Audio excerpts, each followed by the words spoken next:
What happened? What happened? Welcome. You are tuned. What's going on, Frank?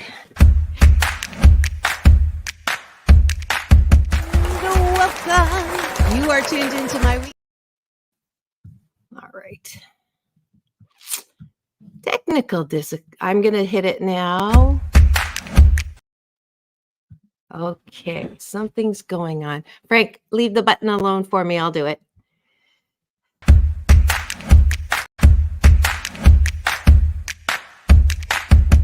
Welcome. You are tuned into my weekly talk radio TV show called Take My Advice. I'm not using it. Get balanced and get happy with Dr. Marissa.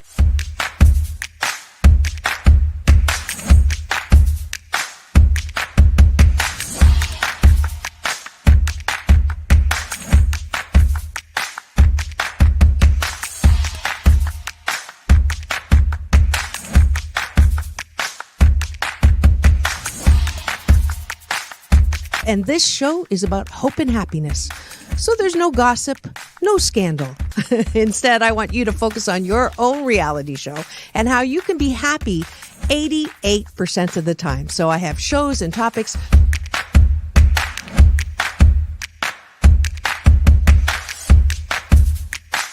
Sunday, Monday, happy days. Tuesday, Wednesday, happy days. Thursday, Friday, happy days. Monday, Tuesday, Happy days. Wednesday, Thursday, Happy days. Friday, whatever. Happy days. What a day. I love you. I love you too. Best known as the mom from Happy Days, and she is a delightful 89-year young Marion Ross to my studio. Welcome, welcome, welcome. Dr. Marissa, this is such a treat for me. Oh. My goodness, you're a wonderment.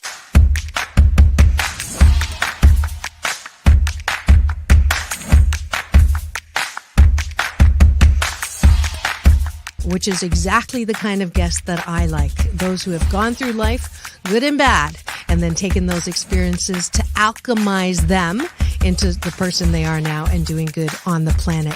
I'd like you to welcome Corey Feldman. If you're grateful for it and you say right away, thank you, God. Oh, my God, that's so beautiful. I'm so blessed. Thank you, thank you, thank you. Then guess what? More good things will come to you. Does this sound familiar at all?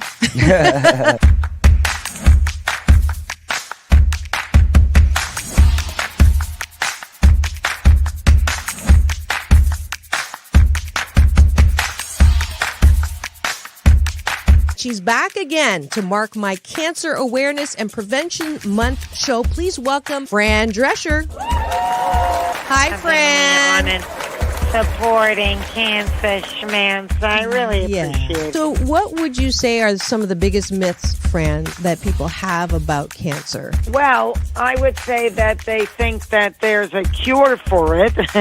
Okay. Instead of a cause for it.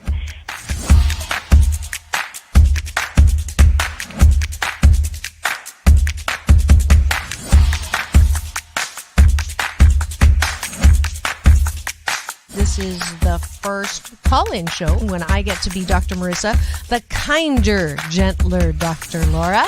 And people call in to get their life tires balanced and their critical thinking or their BS, their belief systems, smog checked.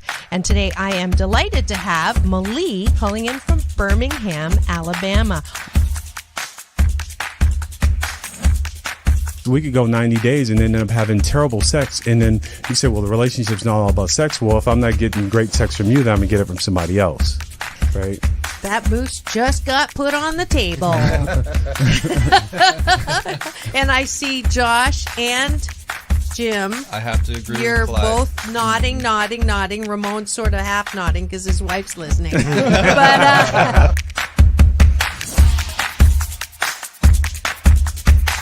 I understood what was going to happen if Muhammad Ali's youngest daughter, made public that I was going to become a boxer. So I wanted to make sure this was the path that I wanted to go down. You are absolutely fabulous, beautiful inside and out. And I'm giving you Dr. Marissa's Beneficial Presence on the Planet Award today.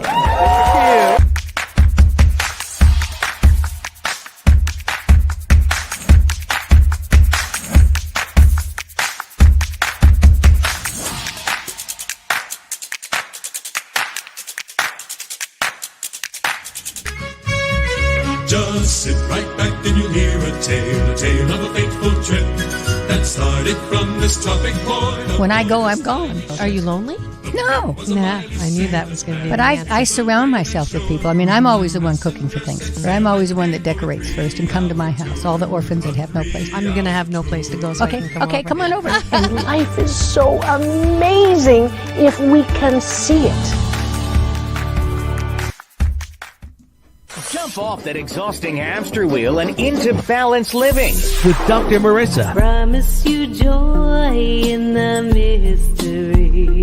Dr. Marissa, also known as the Asian Oprah. Her mission, to be a beneficial presence on the planet. Her purpose, to be your personal advocate to live, laugh, love, learn. Her life motto, don't die wondering. Take back your life with Dr. Marissa Pay. And welcome. You're tuned in to Take My Advice. I'm Not Using It. Get Balanced with Dr. Marissa, the morning show here on KCAA, NBC News, CNBC News, and NBC Sports Radio Station, AM 1050, FM 106.5, home to the Asian Oprah. And let's see, broadcasting, streaming on iHeartRadio, Spotify, Stitcher, iTunes, TuneIn, Audible, Amazon Music, Tiki Live, Podchaser, Streaker, Spreaker, you name it, I'm there. Why so many places? Because I want to maximize my splatter zone for more hope and happiness, because there's so much out there with gossip and scandal and K-words. There's no Kanye, formerly or now, talk on this show, because I want you to focus on your own reality show and how you can be happy 88% of the time. So I have topics and guests. If you missed, let's see, the latest and greatest guests. There's just too many to choose. There's 1,027 to choose from, and you can get all of those shows on my YouTube TV channel. So please resubscribe. You'll get an alert every weekday morning to come on and chat with us. And we already have the Cashew Gallery in the house.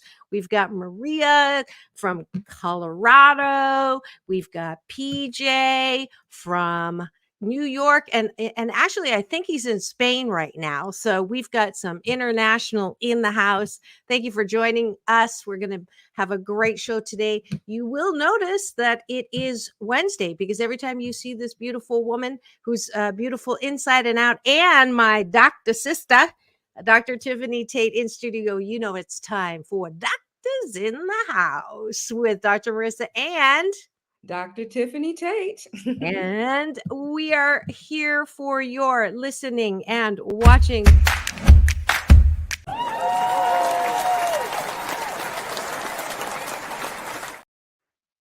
There's a ghost on either Frank's computer or my computer that really wants that beat at the beginning of that intro, but it's to wake you. Obviously, somebody needs to be woken up. Could be me, although I am broadcasting live from Toronto, Ontario, Canada.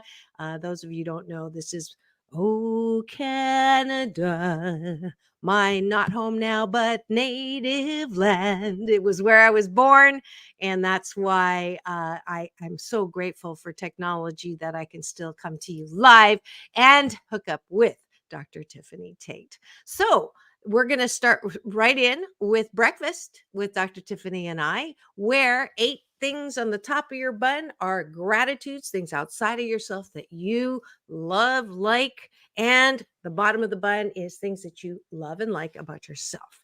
Why do we have breakfast first thing in the morning? Because that's the best chance we have to get the positive momentum growing and glowing and going. Ooh, that rhymed. Dr. Wayne Dyer, who's on the other side in heaven right now, he said, if you start your day with 5 things you're thankful for, you will have a blessed day. So I'm an overachiever, recovering sometimes. I say 8 because 8's a lucky number in Chinese. It's a homophone for good fortune. And that's why we start at 8. Okay, there's the setup. Dr. Tiffanie, take it away. What are you grateful for this morning? I am grateful for my children. I am grateful for my ability to, oh no, that's appreciation. That my brother has a pool that I can still do laps in the morning and an exercise room in Canada. Okay. I am grateful for water aerobics. Good one. I am grateful for my cashew gallery. I am grateful for my mom, May. I'm grateful for compliments that people can pay each other. I am grateful for my playcast. I am grateful for the fact that the planets did not crash into each other last night, and we get to live another day to hug, hold, live, love, and learn. I am grateful for my dog. I am grateful for my no dog. No, I'm not. I miss my grand dog son, but he's in San Francisco now. I am grateful for my dog Walker. And I think we overdid the 8. So let's move to the bottom of the button now. What do we like about ourselves? And Dr. Tiffanie, why is it important to appreciate yourself? Because it reaffirms you, and self-love is very important, and it helps build your self-esteem, and it motivates you and encourages you. Exactly. And there's no side effects from Nope, that. not at all. If you, instead of reaching for a pill, it is a discipline. You got to do it every day, but it definitely works. But before you go to bed, what do you like about yourself? I love my ability to sing. I appreciate my ability to yak. I love my ability to motivate others. I appreciate my ability to read and sing the gospel according to Nike. Just do it. I love my ability to be kind. I appreciate my ability to be in the flow. I love my ability to encourage. And my last appreciation is I appreciate my ability to sit and feel without needing to get mad at people most of the time. Oh, that's good, because you don't need to do it 100% of the time. Sometimes you need to be a little bit angry. 88% of the time, fabulous. 12% of the time, I step into it. Thank you for joining us for breakfast. I promise you that if you do this for 28 consecutive days, you will sandwich your day in the most possible way, in the most positive way.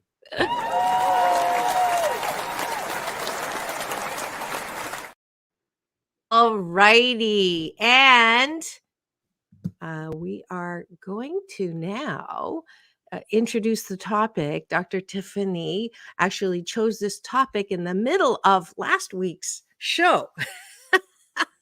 Yeah. And I texted her and said, "What are we talking about again?" Because I need a new external hard drive for memory. I'm telling you, but it's all good.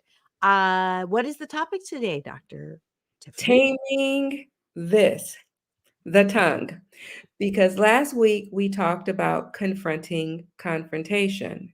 And as we were talking about it, we noticed that sometimes that little thing in the middle of our mouth, it does not necessarily always want to behave.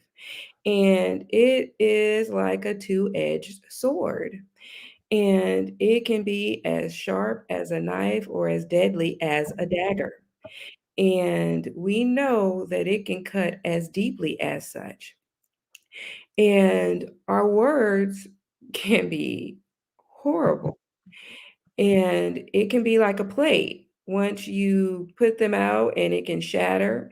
And just like a plate, you can't necessarily put it back together and salvage it.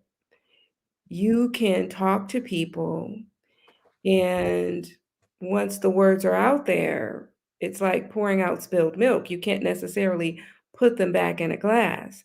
you can apologize, and you can try to work back through them. But it's a beast. It's a roaring lion. And once it's out there, it's out there. So how do you address that? It is like the elephant in the room. And we know that we have two ears and one mouth. We should be slow to speak, and we should listen twice as much as we speak. But we don't necessarily do that. And it's definitely a problem that we have. Absolutely. I'm just putting today's link in the bio. I forgot to do that. But yes, absolutely 100% agree. And Dr. Phil, I've heard, I don't know who came up with this, but I love it. You cannot unring a bell. So once, like the spilt milk, once you ring that bell, it's done. No taking it back, cannot unring it, cannot put the milk back into the carton. You might be able to put some of it, scraping it in, into the carton, but it's usually picked up a bunch of gross stuff that was on the table in the first place. So why do people get in trouble with their tongue? I thought that was a good jump off question to just establish the reason why we need to tame our tongue sometimes, because what is it that makes people think that they can say anything they want? So I have two.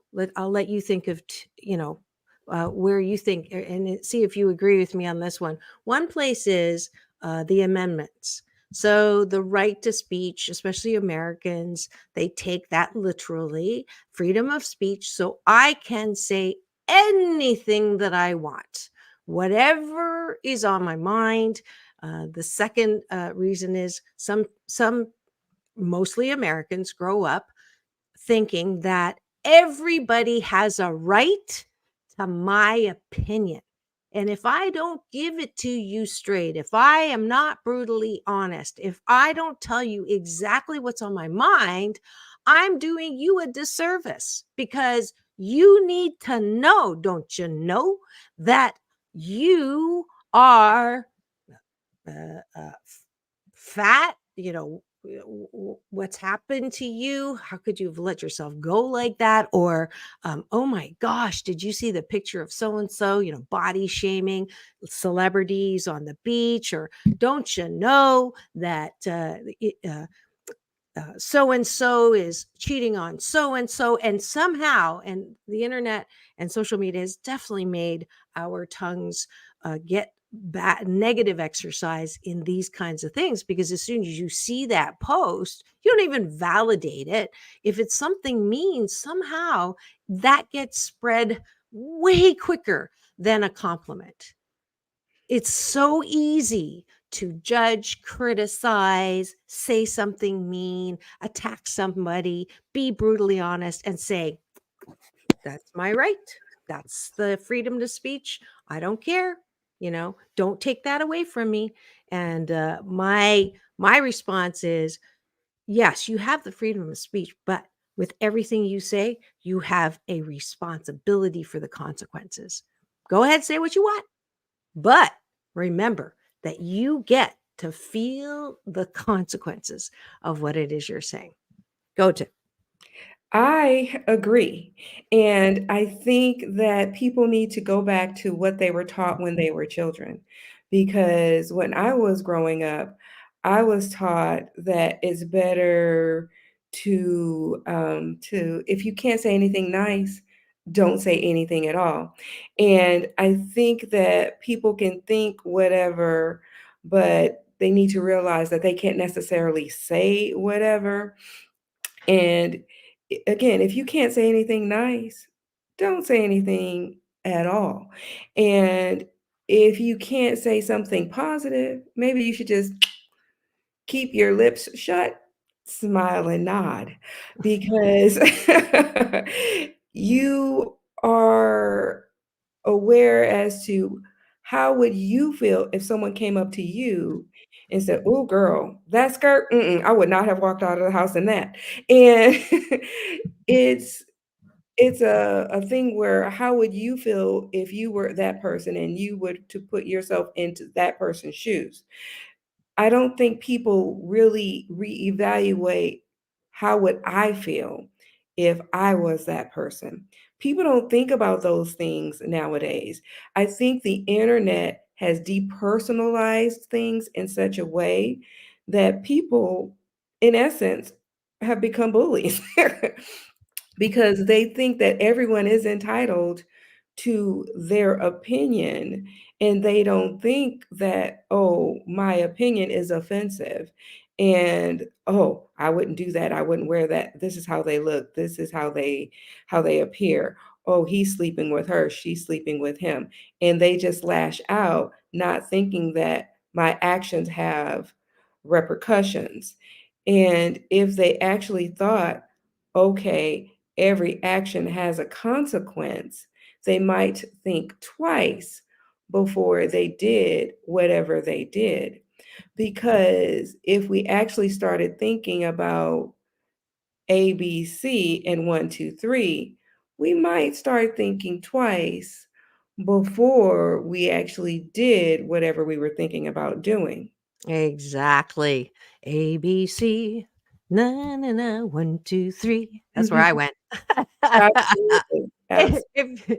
If you've just tuned in and wondering what's going on Take My Advice, I'm not using it. Get Balanced with Dr. Marissa, the morning show here on KCAA, NBC News Radio, home to the Asian Oprah, the station that leaves no listener behind. AM 1050, FM 106.5, streaming everywhere.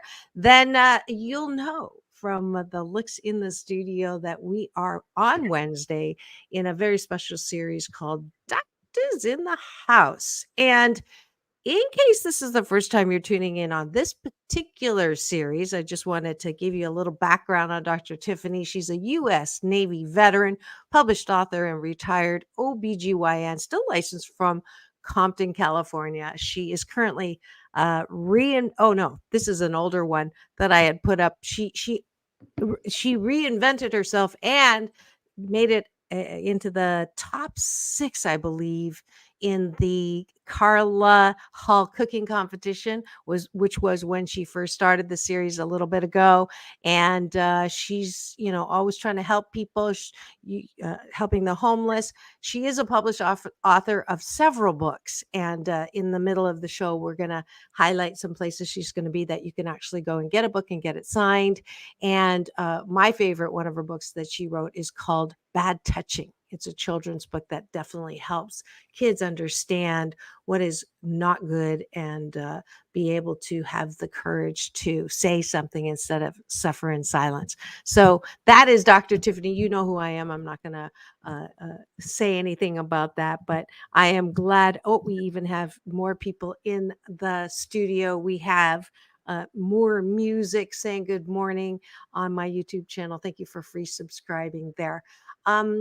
I love the topic today, which is, as Dr. Tiffanie so illustrative, keep this under control, right? Does your cat have your tongue or does your dog have your tongue? I want you to harness. Both of us are encouraging. And the quick disclaimer: neither one of us are clinical psychologists or licensed marriage family therapists. However, we both are doctors. I'm a piled higher and deeper PhD doctor. Dr. Tiffanie is an MD medical doctor, and that's why the series is called it as it is. And we're giving you things, recommendations from our own experience, our own practice in coaching. Dr. Tiffanie also does that. So just take everything that you hear with some seriousness, and but just know that we don't pretend to be someone we're not, but we are happy to be who we are. How's that? I'm going to write that one down. I like that. That's our new disclaimer. All right. I am going to toss it back to Dr. Tiffanie and ask you this question. Are there times, though, when it's okay to speak your mind? So if you're BFF, or if you're, even an acquaintance, if they have lipstick, you know how lipstick sometimes gets like down here, or that outfit that they're trying on at the store doesn't bring out their best qualities, isn't that okay to say something that could be taken as a criticism or a negative, but it is actually a positive?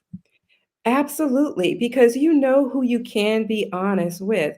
Because if they are your friend or a girlfriend or a partner and they want your opinion and they're asking for your opinion and they want it and they request it and they are asking you, of course, you want to give them your honest opinion because they are asking you for your honest opinion. But if you are in the supermarket and somebody's in the produce section and it is a stranger, it is not up to you to walk up to Sally Sue, who you've never met before, and be like, "Ooh, girl, you do not look good in that. I recommend you go home and check." So those are apples and oranges, completely different fruits.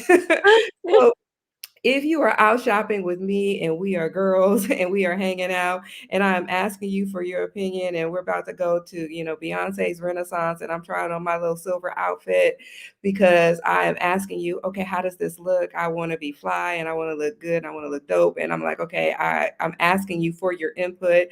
Or we're out at a restaurant and I just put on some makeup and I'm asking you, does this color look good on me? And I'm asking you for your opinion. Or we've been eating and I've just been chowing down and I have lipstick that's going on my chin and I don't want to walk out of the restaurant looking crazy. I'm asking you, I'm soliciting you for your opinion. Yes, please give me feedback. Don't have me walking out looking like Ronald McDonald. Please help me out. Help a sister out. Okay, I want your input. I am soliciting your feedback. So it's different when we are girls and we are out, we are friendship, we have that camaraderie. So yes, I don't want you to hold back and not help me out. But if you don't know me from the next man, then I don't want you to not help me. But it's also different if you're out and about and you're in a club and you see someone's tag hanging out of their dress and they just walked out of the bathroom or their slip is hanging out. You can walk up to another woman and be like, hey, your slip is hanging out or your tag is hanging out.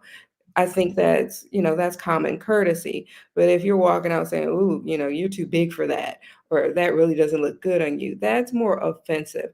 I think we have some general sense of what is nice and what is not general courtesy. But if you're like, "Oh, that outfit just makes you look terrible," that's not nice. Yeah, We wanna exactly. And if you point out the tag and don't assume that they're gonna take the dress back either. Yes, yes. If they tuck it in. Yeah. So the good news is, and I think you would agree, the number one thing to do is stop before you say something and just ask yourself, you know, uh, is this the hill I want to die on? When to hold and when to fold.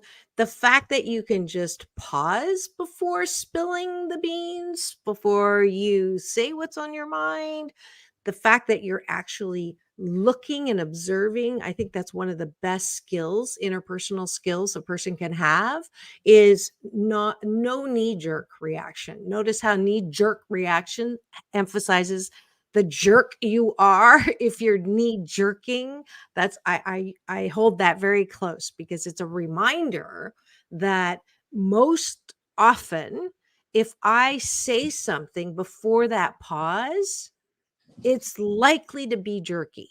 It's likely to be something that I kind of wish I hadn't have said. And because I hate apologizing, I've gotten really good at listening, trying to breathe, and I'll just take a breath. And then the first thing I usually say is, "That's interesting." Mhm. And we You're have a not saying you agree or disagree, but just saying that's interesting gives you that space to ask, Should Now I we have say a this? comment in the chat saying, what if your friend has bad breath? And I would say always carry some mint or gum, because what you can do is offer them mint or gum. And that way they won't be offended, because most people will never turn down mint or gum. You don't have to say, ooh, your breath is humming, you got the dragon. You can just pass it to them. And most people will never turn down mint or gum.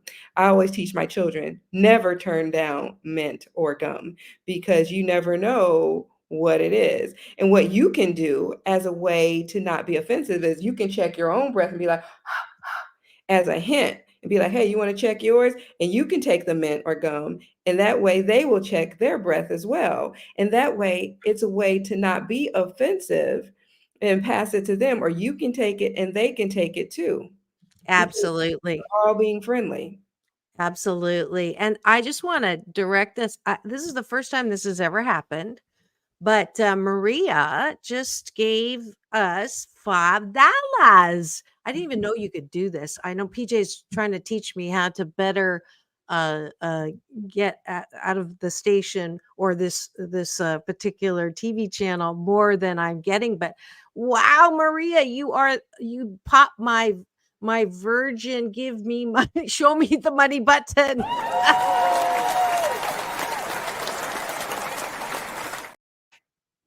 Wow, thank you, Maria. That's so sweet. I also wanted to say hello. We have someone new here. don't recognize the person, but Sabrina Alford is here, and she's getting a lot of love from both Maria and PJ, saying the lovely doc show and good advice. I would have given them a toothbrush. So, but it's a great point, because are some things that are kind of like awkward. The way that I deal with that is when if I'm developing a new friendship with people, I'll say, now, if there's something that I think that you would want to know, like would you want me to tell you if you had bad breath or body odor? Those are the two things I actually say. Is that okay? And they'll be like, of course, please do. I haven't had one person say, no, that's fine, keep that to yourself. I would want to know. I do things too, like putting a mint, or actually what I do is take my mint out and say, would you like a mint? And almost always that person will go, do I have bad breath? And I'll say, take the mint. Or I'll say, do you carry deodorant in your purse? That's sort of like the same thing as offering them a mint. So most people will think that it's about them and check it, right? So that's how I would handle that situation. It's pre-paving too. Is this something you want to tell me? I have been known to leave deodorant on someone's desk. I have been known to, leave a stick of gum, and it's because I care. But sometimes when people ask me for advice, like my daughters are famous for this, they'll go, Mom, what do you think I should do about blank, blank, blank? And I'll say, do you want me to answer honestly, or do you want to hear what you want me to say? And I'll say it just like that, so that they are, queued up that they may not like what they're going to hear. So they have the choice of which one do they want. And I'll do both, right? If they go, no, Mom, I just want to hear what I want you to say. I'll go, okay, then this is what I'll say. It works. It works on friends too. Yeah. A lot of times, especially when it comes to your children, you have to decide how nurturing you want to be and how guiding you want to be.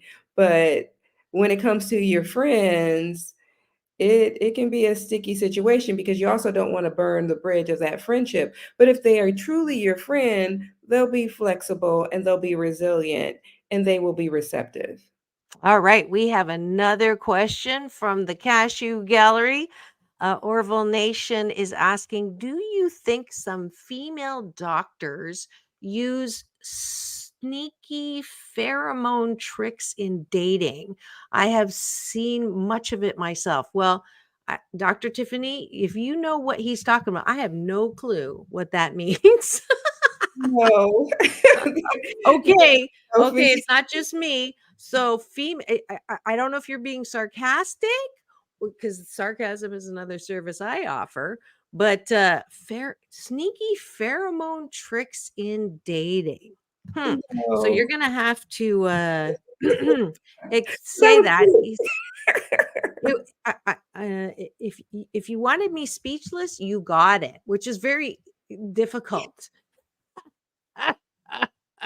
Okay, not sarcasm, being scientific. Do I need to look this up, or are you going to tell me what it means? There are no sneaky pheromone tricks. I wish I had some. If I did, I'd have men lined up for miles. And I'd be a multimillionaire because I'd be using those sneaky pheromone tricks to have me multiple sugar daddies. Trust me, I wish I had them. I'm a board certified OBGYN. I would use them if I had them. I promise. I would use them to my advantage. All right. Well, we'll wait to get the actual. Maria, do you know what PJ is talking about?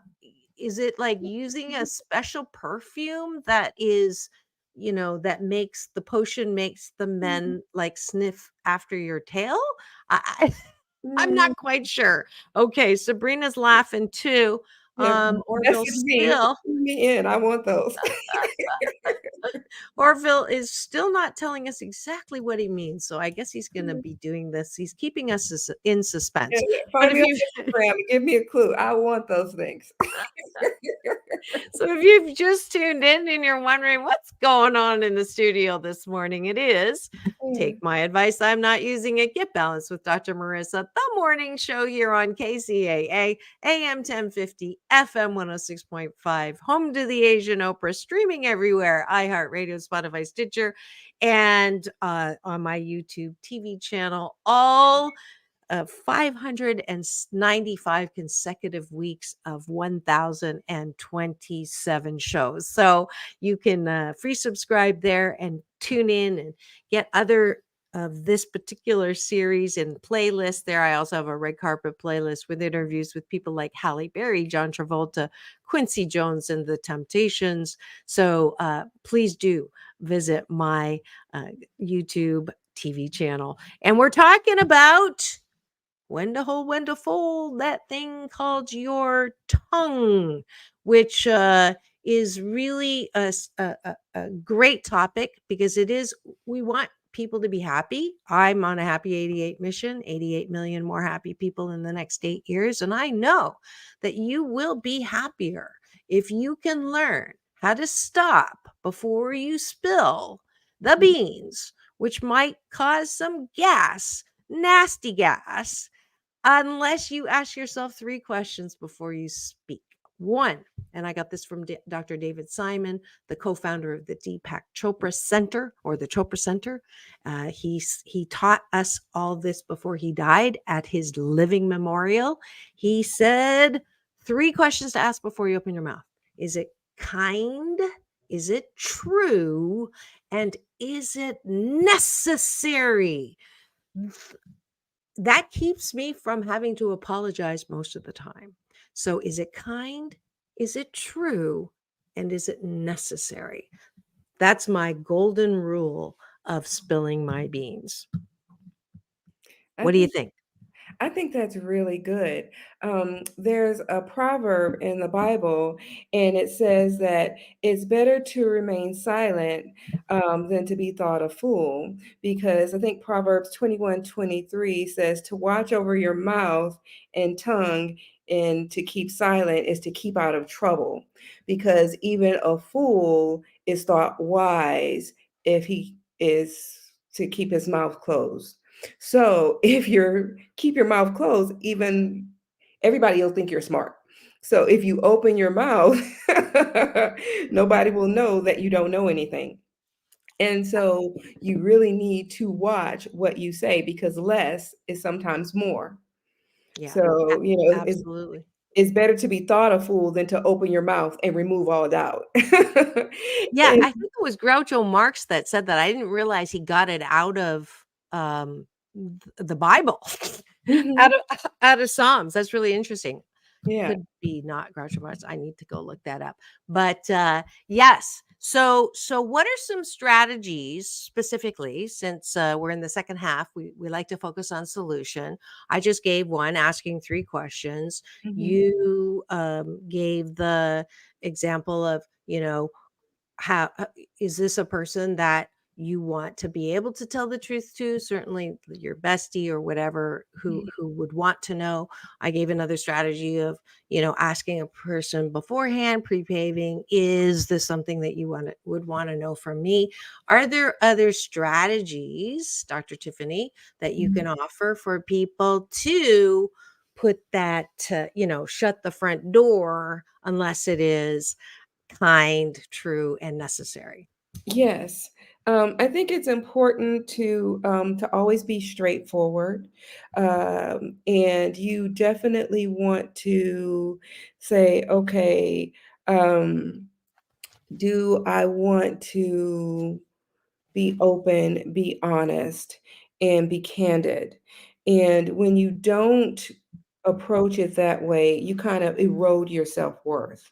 And it's important to feel valued and have your opinion valued, because you want to say, okay, is this the hill I want to, I want to die on? So you want to make sure that you feel heard.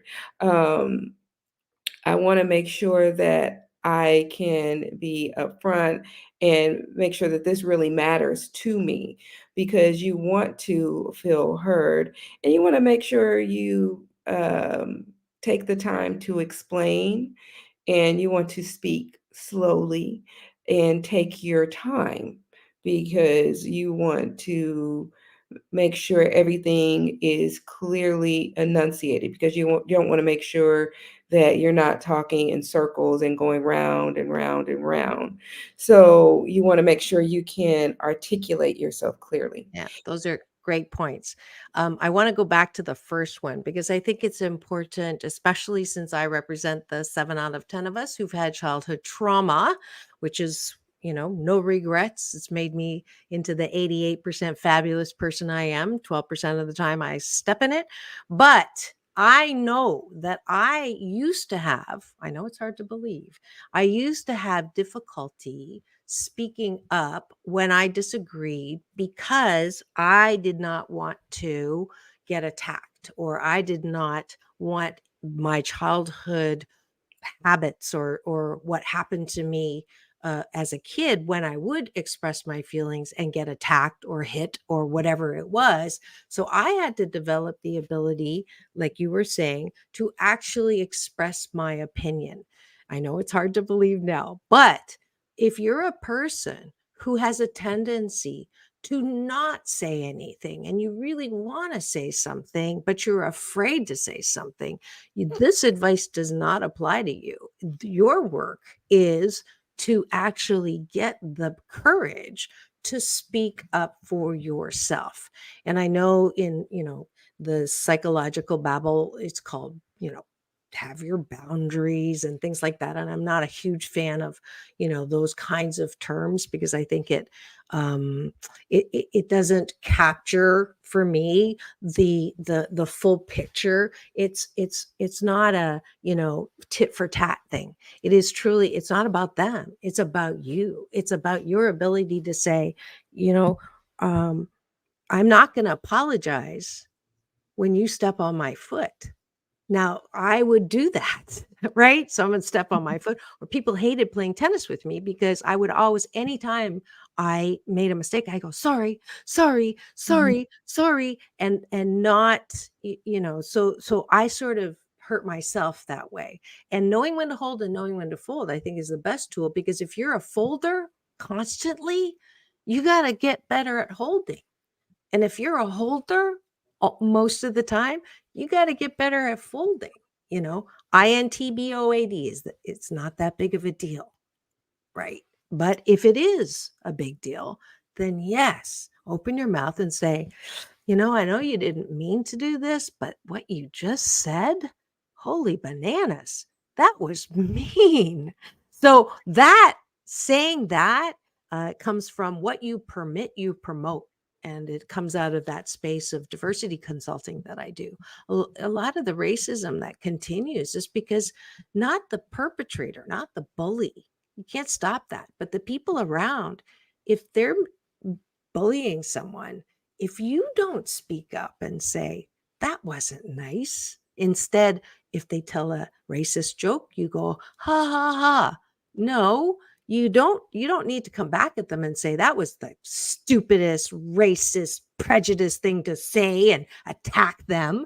But it's a stepwise. First, you don't laugh, then you walk away. The most courageous, especially if they're your boss, is to say, I know you didn't mean it, but it's possible that that term you just used could be seen as offensive. So I just wanted to balance out, like I like to do, the other extreme of when we should be expressing ourselves. Yeah, that permissive passiveness. And I think we had a couple of messages in the chat from Maria. What about when you see people parking in the handicap parking spot? Should you say something? I think, unfortunately, I would say no, because in this climate, you never know number one, you never know if they have a weapon. Number two, you can't police other people. That is not technically your job. And I say that as a disabled veteran myself. Um, I actually have a disabled license plate, so I don't necessarily hang up my placard because it's on the back of my plate. And you're not going to see me hang a placard up. And you're not going to see it because it's on my license plate. And I get looked at because I don't necessarily look disabled. And I walk with a little modified limp. And I get offended when people are looking like, well, you don't look disabled. And I think that it's offensive, number one, because you're not necessarily always going to look disabled. And I think a lot of times you don't necessarily have to justify your disability to other people. And it's for the security and the police to enforce those rules. And sometimes people actually forget to hang up the placard. So if I do hop in someone else's car, because I do actually have a temporary placard. So if I borrow my aunt's car or I want to go with someone else, sometimes I might forget to hang it up and I might leave it in my purse. And yeah, it's a bonehead thing, but it's my fault for forgetting. And if I get a ticket, it's my fault. And I have to justify it to them. I don't necessarily have to justify it to another American. I'll have to follow those rules and deal with that. That'll be my problem. So I don't think you should have to speak up or police another person for not hanging up their placard. They need to deal with that with the law. So yeah, you can be upset for them parking in the handicap placard, and they need to follow the law and deal with whatever repercussions they have and fight the DMV for whatever ticket they get. Yeah. Yeah. I agree that I also wouldn't say anything. It's funny. I have to point this out again. Maria goes into Vampira mode sometimes, and I don't know who Vampira is, but I'm imagining it's someone who is taking boss and to make sure things are fair. And let's see. Is going to need her own YouTube handle eventually, just saying. All right. I think that's an inside joke. So I will say, yeah, haha. But I do want to say the point that Dr. Tiffanie made, you just don't know. I know when I had both of my hips replaced. So in different stages of that disabledness that I was in, you could have said I was really taking advantage of the situation because it didn't look like I was. You just never know on the outside. That's my answer. Instead of if it's people with guns, true, but that wouldn't stop me. My whole thing is, um, that's a great example of my tool called NOM. So when I see something or hear someone and I go, okay, nom nom nom nom nom, none of my business. So that would be a particular thing that I would say it is none of my business. And PJ is saying that you explained that well, Dr. Tiffanie, and then he corrected your spelling. Isn't that nice of him? All right. I do have a question here from Orville Nation. Oh, where is it? Was I an introvert as a child? He's just curious. And that is funny. Well, listening to me now, it's impossible to think that I was ever an introvert, but it is true. I don't know if I was an actual oppressed extrovert, but the punishment for me to be an extrovert was so strong that it may have suppressed my extrovert enough that it looked like I was an introvert. I was definitely not allowed to speak any part of my mind. And in fact, the one story is I would get beaten or hit on perceived things that I had done wrong. And if I cried, which was a reaction, I would get it more. So definitely I was a see and not be heard. I would not speak up. And that was what developed as a coping mechanism as a direct result of that. So I think introversion now, when I look at myself, I think that I have aspects of myself that is introverted. I think I'm a split extroversion, introversion. So that's my answer for you. Because, on those coffee table book, the day you were born, it says I was born on the day of the velvet voice. So that tells me that maybe I have always had something to say and I was supposed to be on the radio or on TV this whole time. All right. So that's the answer. And I know there were some reactions. Let's see. Thanks for taking that question. I'm going to use my trusty tusty. Me too. Poor thing. And thank you for that. And this is what I say to all people, all 7 out of 10 of us who've had childhood trauma, is it's important that you recognize and feel the feelings. And then it's even more important to work it through out to the other side. And I can now talk about what I went through without being back there and break down. Like sometimes I will, like if I'm in a safe setting, it was real, it hurt, it was horrible. And at the same time, not one regret, because it chiseled me. It hurt, just like a sculptor chisels on a rock. Sculptor doesn't go, oh, nice rock, nice rock, nice rock. So there was a purpose in the chiseling, and it made me into who I am, which I do enjoy 88% of the time. All right. That was my life. Oh, Maria's identified 7 out of 10. And Maria, thank you for all of that. I just love my Kashi gallery. Sorry, Dr. Tiffanie. Your turn. No, this is good.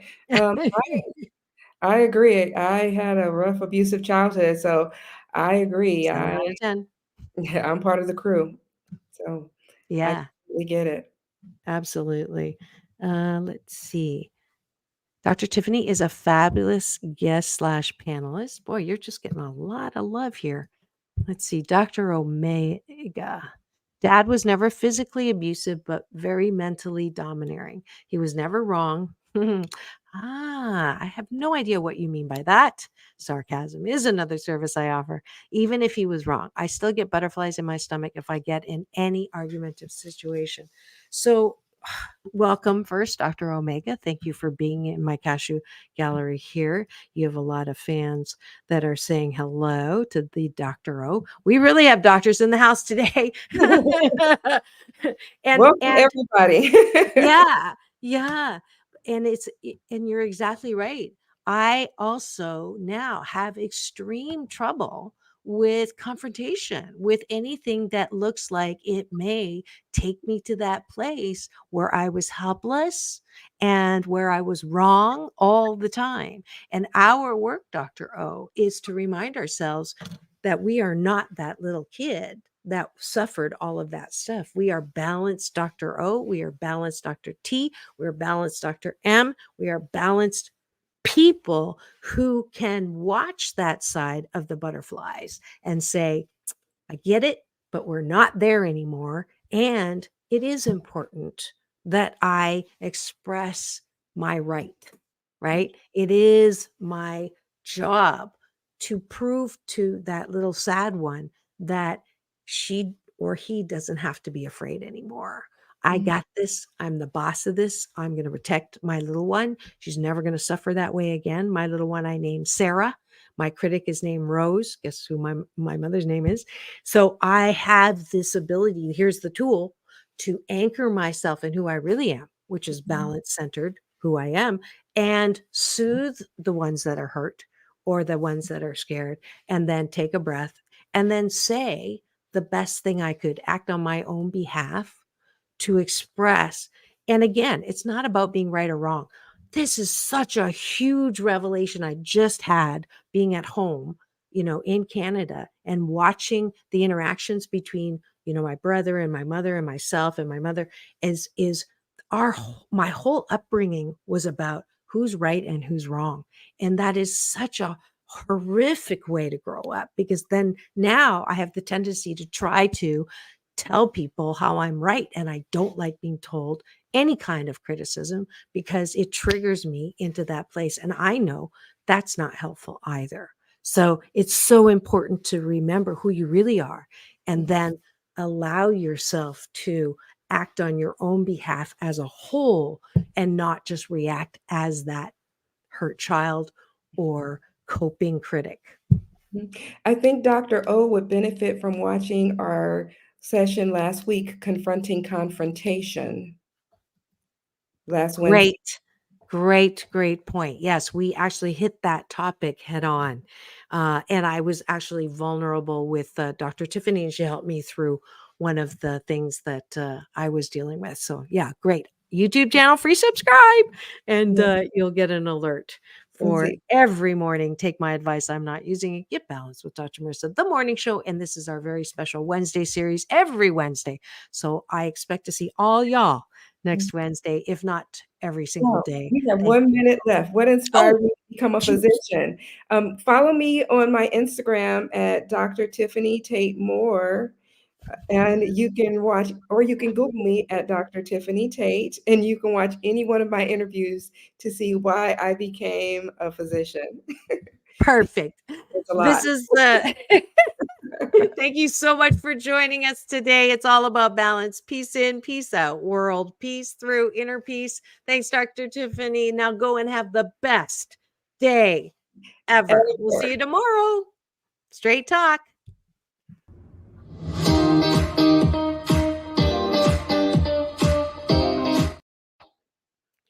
Oh, hold on 1 second. I think the buttons in the studio are not working this morning. And